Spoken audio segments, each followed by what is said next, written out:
ഞാൻ ഇന്നലെ ഒരു മയ്യത്ത് സംസ്കരണ പരിപാടിയിൽ ഒരു ജുമാ മസ്ജിദിൽ പങ്കെടുക്കുകയുണ്ടായി.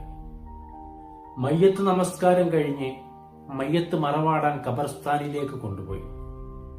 പള്ളിമുറ്റത്ത് ഒരു കാറ്റർ സർവീസുകാർ വന്ന് ഒരു കൗണ്ടർ ഉണ്ടാക്കി.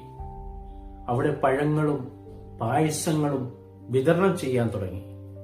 നമുക്ക് പ്രിയപ്പെട്ടവർ, നമ്മളെ വിട്ടവർ, നമ്മളെ വിട്ട് വേർപിരിയുന്ന ആ ഒരു സമയത്ത് ആ ഒരു ചടങ്ങ് എങ്ങനെ ആഘോഷമാക്കാൻ കഴിയുന്നു?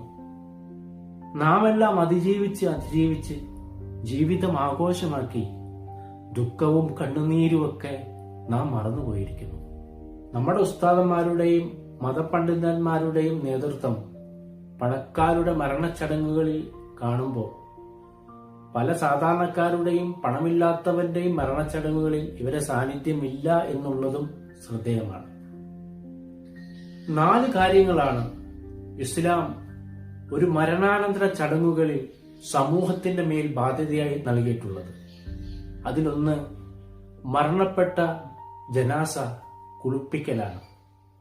രണ്ടാമത്തത് അത് കഫം പൊതിയലാണ്. മൂന്നാമത്തത് അത് മയ്യത്ത് നമസ്കരിക്കലാണ്, പ്രാർത്ഥിക്കലാണ്. നാലാമത്തത് അത് മറവ് ചെയ്യലാണ്. മരണപ്പെട്ടുപോയ പ്രിയജനങ്ങൾക്ക് വേണ്ടി ദുആ ചെയ്യുക, പ്രാർത്ഥിക്കുക.